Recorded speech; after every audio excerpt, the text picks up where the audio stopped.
just spoke before I did. I think everyone said a really amazing thing, so I'll make what I want to say short. In 2023, I went on a May Day brigade to Cuba as a member of the Palestinian youth movement, and I learned so many amazing and beautiful things from being in Cuba, the place where there was a successful revolution. And I got to do so many wonderful things, but I did want to talk about one really important thing, which was all the solidarity that the Cuban people have for the people of Palestine, all the artwork and support for the people of Palestine that I saw while I was there was extremely beautiful. One of those being the fact that the government of Cuba provides Palestinian students with scholarships to study medicine, who then go back to Gaza, who then go back to Nablus, who then go back to Tulkarem in order to serve their people in Palestine as doctors. This was something that was extremely beautiful to me, especially now during this genocide.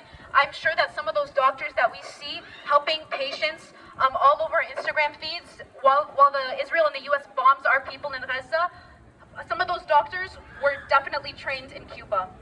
And so that is why I am honored to stand here, just as our Palestinian predecessors also stood in solidarity with Cuba against a belligerent US empire, which strives every day to strangle the Cuban people in a fruitless attempt to break their revolutionary spirit.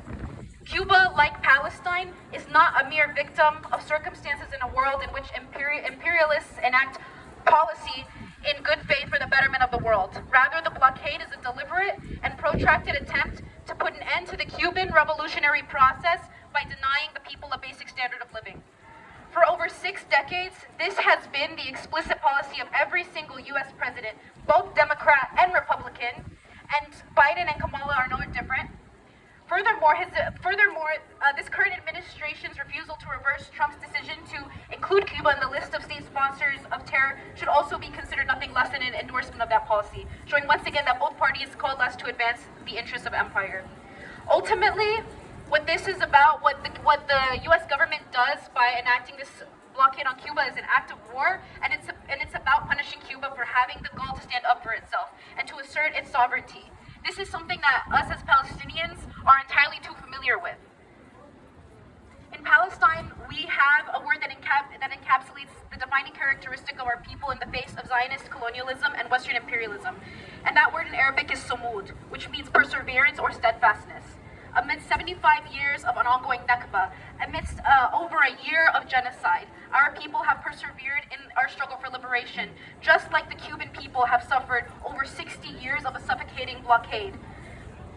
They are an example of steadfastness, and of steadfastness in the pursuit of the revolutionary project and in all liberation struggles around the world. And they are an example that the Palestinians look up to and that we should all look up to.